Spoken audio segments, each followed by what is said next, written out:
So let's look at a situation where we need to form an alkyne. So we're going to try to form an alkyne.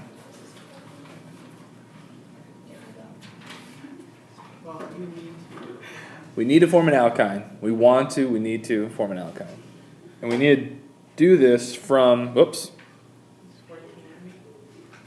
I won't add that layer of complexity. Let's just make it from ethane. Right? So we look at this. What are our initial impressions? What should we be thinking about? Let's put some initial impressions over here to the right. What are we thinking? We need to have some sort of leaving groups going on here. Why do you say leaving groups? For elimination to make the two pi bonds. We got new pi bonds, so we're going to need to do some types of eliminations probably. Right, good. To do eliminations, you need to have leaving groups, right? And leaving groups are things like bromine and chlorine, right? Good. So those are some good ideas. So let's work backwards though here from this. So we have an alkyne with 2 carbons. We haven't added any carbons, so no complexity there in that regard. Where do alkynes come from, right? Or way to think about it, how many ways do you guys know to form alkynes? Currently, I think you know 1. How do we form alkynes? Eliminations. Alkynes have how many pi bonds? 2. So we need to do 2 eliminations. We need to have 2 leaving groups, right? So one way you could look at it is and say, what if I had 2 bromines on here? Right? If I eliminated both of those, right? If I eliminated both of those, I would get an alkyne. I would get 2 pi bonds, 1 pi bond per bromine, right? 2 bromines on a molecule. What's the star material for that? To get a dibrominated compound, what would the star material for that be? That's the reagent. What's the star material? An alkene. Right? Br2 is the reagent, but it comes from an alkene. Right?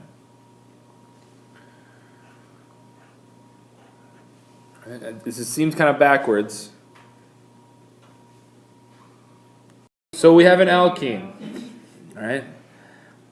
We made an alkene. What do we make alkenes from? How many pi bonds do alkenes have? So how many leaving groups do they need to be formed? So what would this have to come from? It could be any number of things, right? The easiest one I think to reach for right away would just be an alkyl halide. Can an alkyl halide come from an alkane? Yes, it can. Right? That's chapter 13, right? Okay, so now let's do the forward synthesis. What reagents are we going to need to use? So for here, if we're just doing an alkane, no pi bonds yet. Oh, it's Br in light.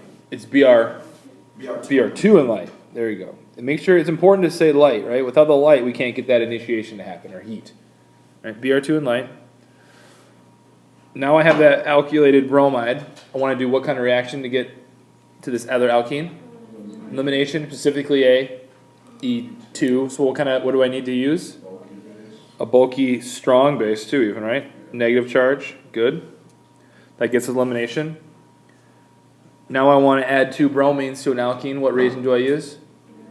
Br2. Notice no light, right? Now I don't want the light. That'll screw things up. I just want Br2. Literally, they do these reactions in the dark.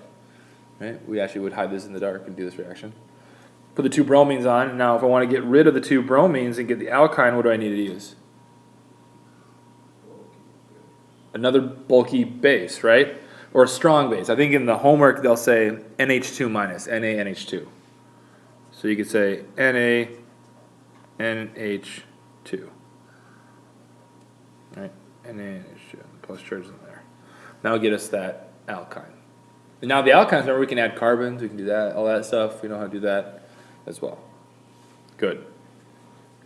Okay, so we have a problem here where we're given an alkene and we end up with an alkane with an alcohol, a bromine, and then do we add any carbons here? So let's do the same thing. Do we add any carbons? So we seem to have added how many carbons? Add 1C. What else can we say about this, kind of looking at it?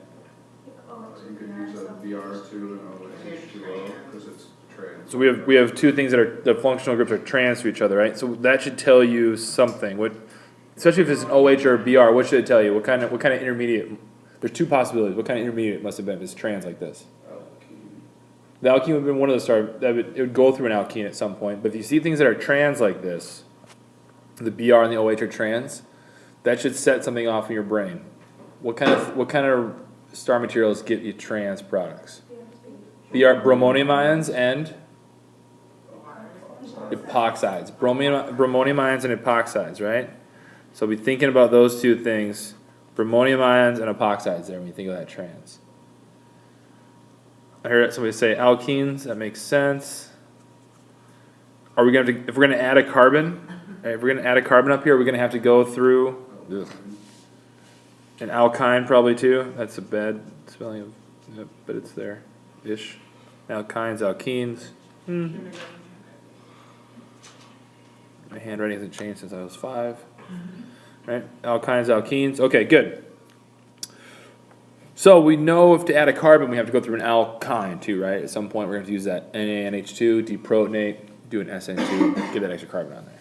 So, right here, let's go backwards though. What did this come from? What kind of starting material?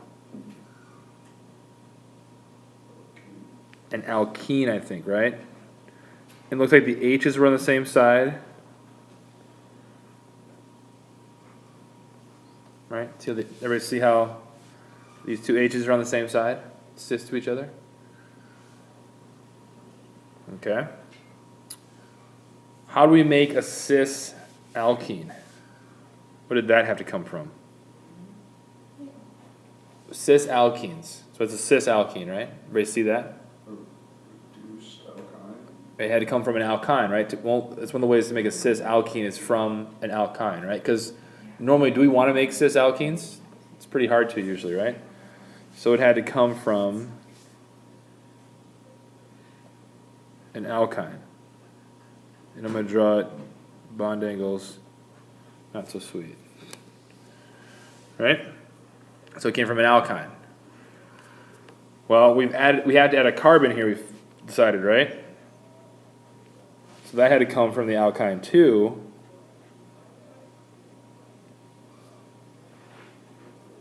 Right?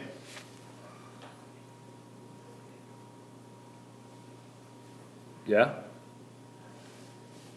How do I make alkynes? What do I need to have to make an alkyne?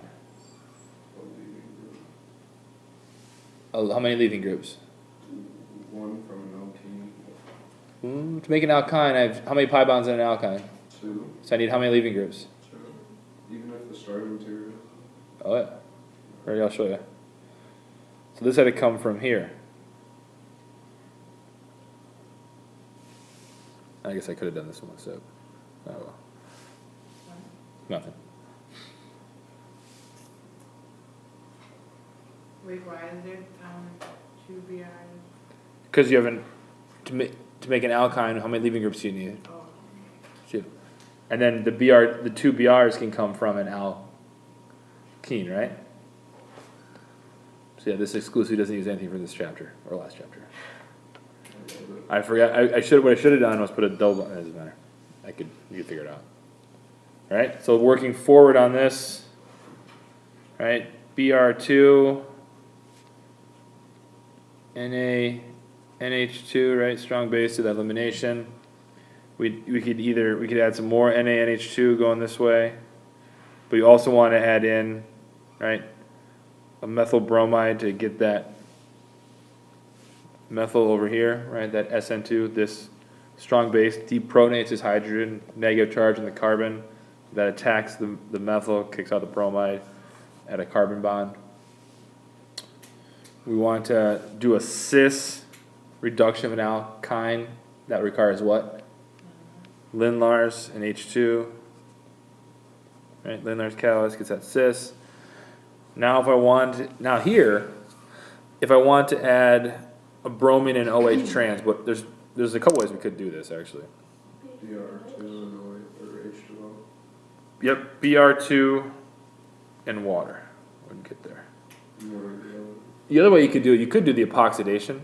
Right? You could have turned this into an epoxide, right, with, of course, the epoxide reagent, right, or whatever that is, right, the perbenzoic acid, right, and then you could add in Br minus and have it attack that position, right, and obviously there's some regioselectivity that may or may not work here, right. There doesn't appear to be a preference for the water attack either one of these carbons, right, so you probably get a mixture of products, but I said make this, make that. Questions?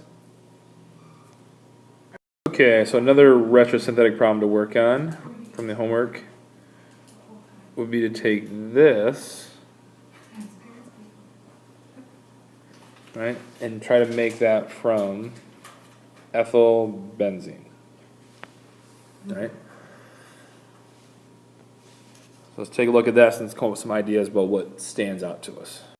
So ideas we're saying, right, we have some sort of, we have an anti-Markovnikov product. We got to be thinking about those type of reactions, those two reactions we have that do anti-Markovnikov. What's that? Br2 and light to get a benzoic. Yeah, we gotta do some Br2 and light. We gotta get a bromine on an alkyl halide or star material that has no pi bonds that are reactive, right? Benzene is usually not very reactive unless we really use a souped up electrophile. But if we want to get a leaving group on there, we need to use some Br2 and light. What else are we gonna probably have to do in these reactions? Do some eliminations. Yep. Yeah. Anything else? Think of? That kind of makes sense. Okay, good. So hopefully that kind of stuff's kind of helpful. Just kind of get that overview of thinking about, just getting ourselves started, thinking about what might happen. So. And we'll get points for just jotting them. I would give you points for jotting these things down. Yeah, I mean, it's make your test a stream of consciousness. All right. I'm grading. If I wanted to simply grade you on the answers, I would do a multiple choice test. It'd just be easier, right? Why have a handwritten test if I'm not gonna let you guys write me handwritten notes during the test, right? So that's why I really do tell me what you're thinking, right? Like I said, I'd rather have you write a wrong answer and then right next to it be like, I know this is wrong, and here's why I know it's wrong. Like I would give you points for that versus just leaving a wrong answer. Right? Because then I know it's wrong. You're like, I know I screwed this up somehow, but this is what I was thinking. Yeah, okay. Right? That's cool. You can do that. But you don't want to, you want to get it right. But try good. Right? Where's this anti-Markovnikov bromine going to come from? What kind of starting material? An alkene. Right? Must be that one. Where do alkenes come from? How many leaving groups or alkenes need to have? One leaving group. And notice, right, we can always put the leaving group on the more substituted or benzylic or allylic carbon, right? Because that's the Markovnikov type products, right? That'd be the most stable radical, all those kind of things. And now this can come from here, right? All right. Let's think about some reagents. What reagents do we need to get a bromine on there? We need to use Br2 and light. Good. If we want to do this elimination, right? How are we going to get that pi bond? What are we going to need to use? To get that elimination? Not yet. Not there yet. Just do the elimination. We need a bulky, strong base. Yep. Because we need the bulky, strong base. Because if we have a regular, like a skinny base, then it becomes a nucleophile. It's going to do SN2, right? Right. Don't want a skinny base. We want a bulky base. If you're doing E2, just terp butoxide, what I always draw, just use it till the day is long. Till the cows come home? That's definitely what I'm looking for. Recording? Yeah, I gotta be careful. Don't want to disparage students live on camera. If I'm gonna do it, I gotta pause it, right? So what do we need to do now to get the anti-Markovnikov? What reagents do we want to use? HBr and peroxides, right? Good. If you wanted to from here, from this, if you wanted to, you could do BH3, which would put the OH here instead of the bromine, and then you'd have to use PBr3 to do the SN2 to get the bromine there. So you could just add an extra step, but it would still be perfectly fine. You would have to use the PBr3 instead of, like, if you were to add HBr. If you add HBr, you could get a rearrangement, right? And the hydride would shift before you even form a carbocation. What if we write down this will not shift? The biggest thing for these activated alcohols, the reagents, right? So if I have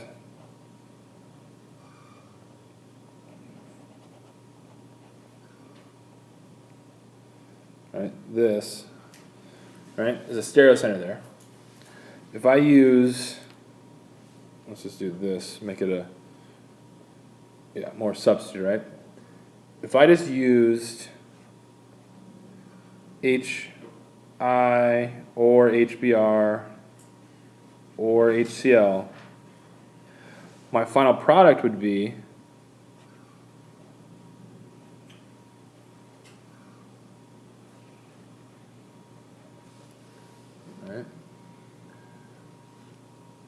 because HI, HBr, and HCl go through rearrangements with secondary alcohols, right? This is a secondary alcohol. So the first thing that's going to happen, right? The oxygen is going to attack the H.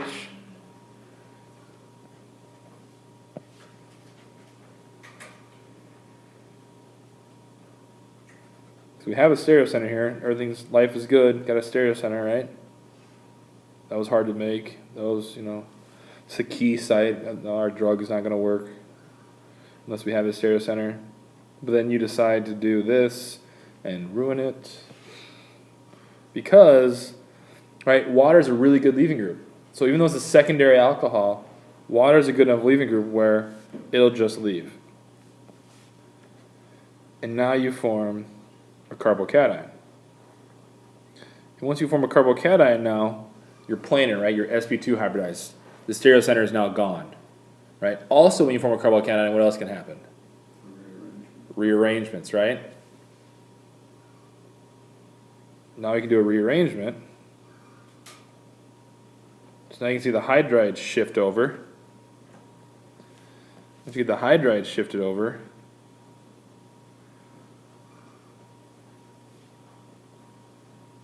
all right, now we have a tertiary carbocation, which is pretty stable. It's as stable as we get here.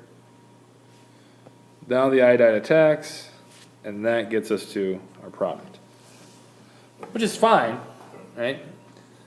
But wouldn't it be nice to have ways to not have to worry about rearrangements or carbocations, especially if we have a stereo center, right? We want to maintain that stereo center, right?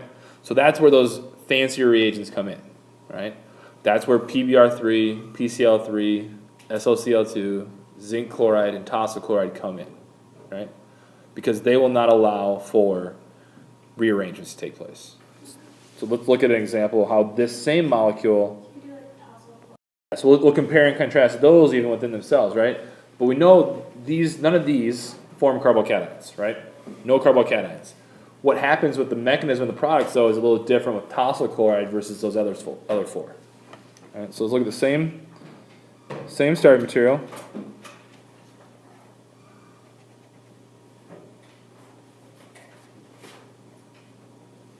You want to do tosyl chloride first? Yeah. Sure.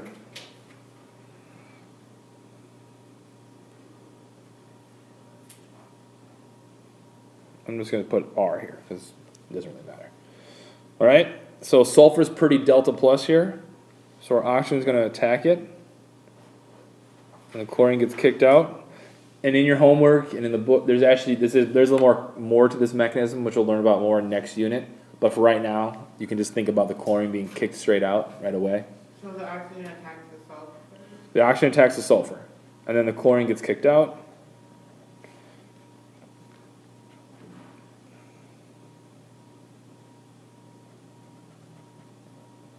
So this is a tosyl chloride, you'll see. This usually has pyridine along with it for the ride.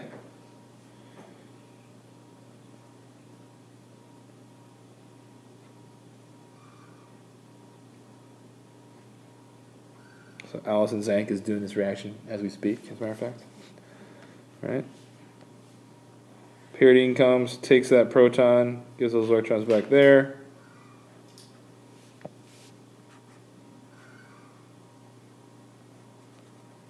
There's our stereocenter still intact with the tosyl group on there. So at this point, even though there was, right, even though there is Cl minus floating around down here, it won't do an SN2.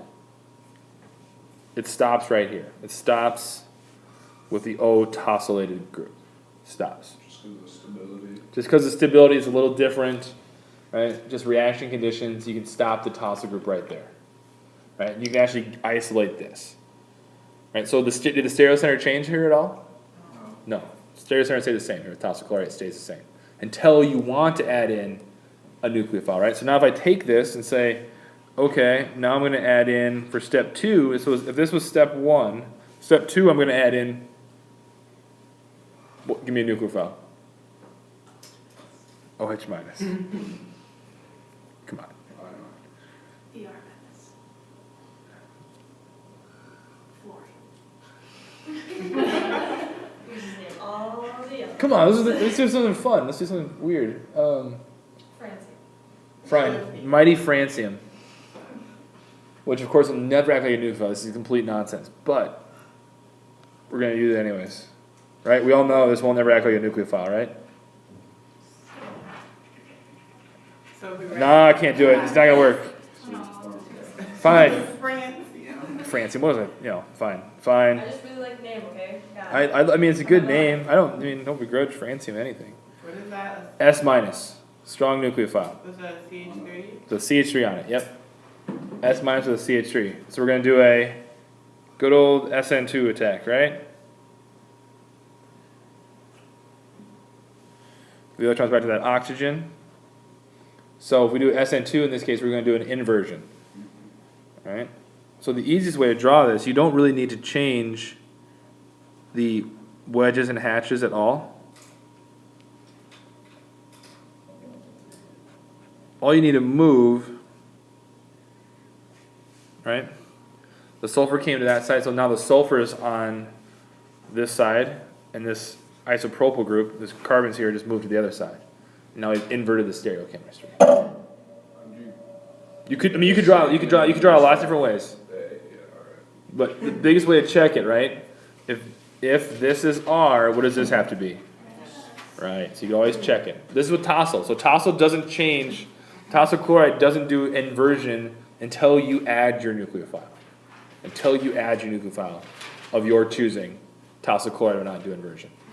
No carbocations, no inversion right away. So now let's take a look and see what happens when we use some of those other ways to activate alcohols that do not go through carbocations, but are different than tosyl chloride.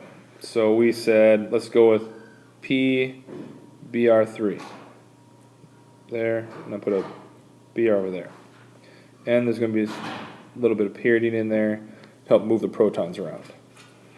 So the oxygen attacks, kicks out the bromine.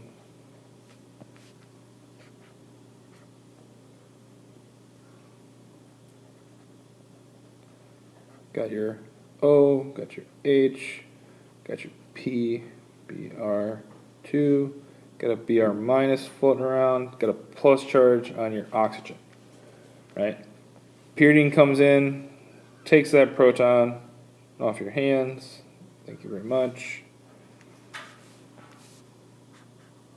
No carbocations, no carbocations. Now you have your O, P, Br2, and your Br minus floating around, right? So at this point, unlike the tosyl chloride, which stops right now, right? Tosyl chloride stops. PBr3, PCl3, zinc chloride, SOCl2 do not stop. They keep on going.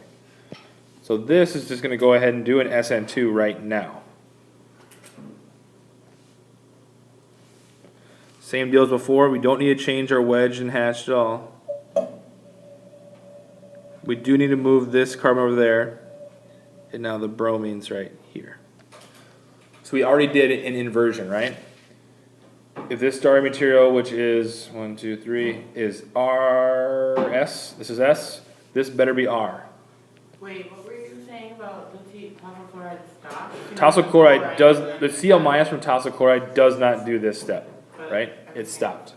But everything else does keep going. So now we went from S to R. But now, if I add in, right, if I say, oh, well, I want to add in S minus methyl again. Well, now what's going to happen is that it's going to attack SN2. But now what's your product going to look like? Now it's going, it inverted again, right? So now let's see, this is back over here, and now your S is here. Right, so now it would start out as 1, 2, 3, as S, went to R, now it's back to S. Now when it went to R, I can't see the inversion. It looks the same as when it started. So if you can't see it, right, then let's do our R and S rules, right? So let's rank these. H is 4, BR is 1, 1, 2, 3, right? So it's 1, 2, 3. But the H is coming out at S, so we have to completely flip it around, so it's actually R. Up here we'd go 1, 2, 3. That looks like S, but H is coming out at S, so it's the opposite, so that's actually, that looks like R, so actually this is S. Bring your models, right? Bring your models to make sure. Right? I'm just saying as you draw these, it's easier to just do it this way than trying to like do too much. All right, let's look at epoxides. Oops. So epoxides. Essentially what happens with epoxides is you're going to get, it's a way to get things trans to each other.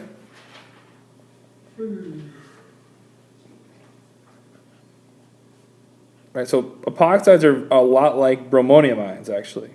Actually, I would say they're very similar to bromonium ions. The only difference is a bromonium ion, right? A lot of times you get 2 BRs, and epoxide, one of them has to be an OH, and then whatever else you want to attack. The thing that's interesting about epoxides is if you have acid, you get one product, right? One region of the molecule, one regioselected product. If you have base, you get the other one, right? So if we have an epoxide that essentially is substituted differently on these carbons, right? This carbon has 4 carbons to it. This one only has 3. Right? We're going to get regioselectivity based on acid conditions versus basic conditions. So in the first one, if we do H+, we say they're an acid, and we're going to do this in methanol, right? The oxygen takes the proton, right? The epoxide, in this case, acts like the nucleophile first.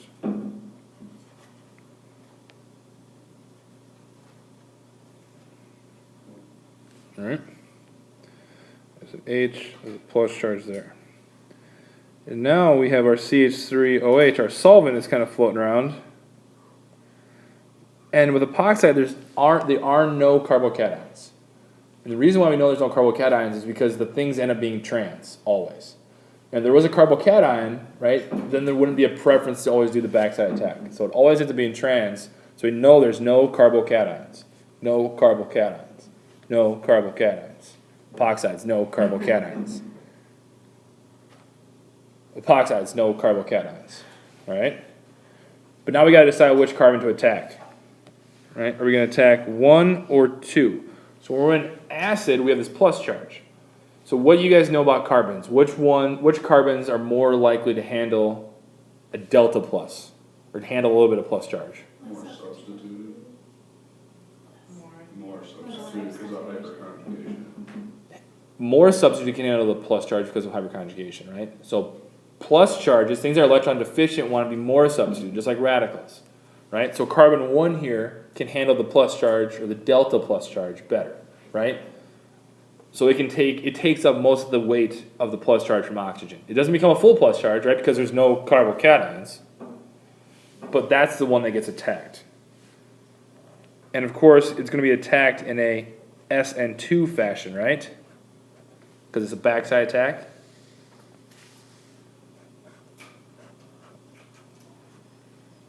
So that moves this methyl up. There's O, CH3, and H, and a plus, and then an OH. And then essentially it's acid catalyzed, cat. Would those be trans? They are trans, right? The methanol, the OCH3, and the OH are trans. Right, there's 1 and 2, and then this H will just go back and regenerate the catalyst, so you make that ether. Right, so in this case, in acid, your nucleophile is attacking the more substituted carbon because that's the one that has the more delta plus ness. Wait, where did that methyl go? Methyl's still there. The trans, or the dashed one? Right here, it had to come forward, right?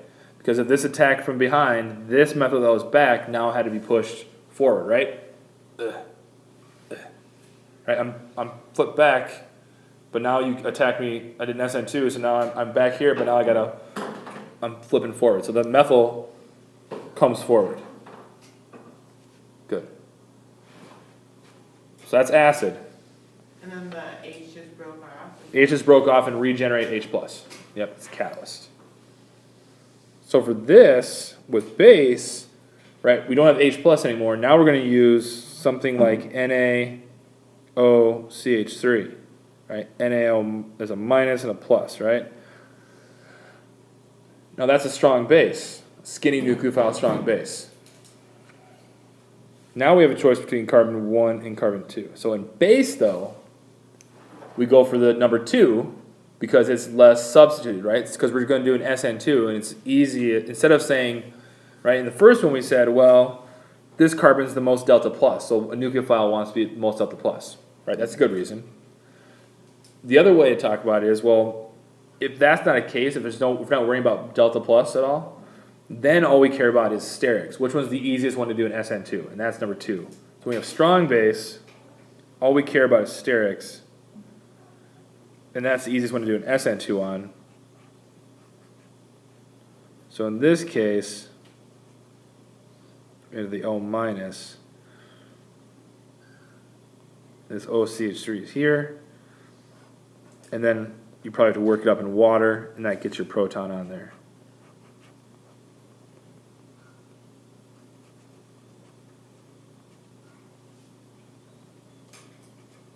So same epoxide, different reagents, 2 completely different products.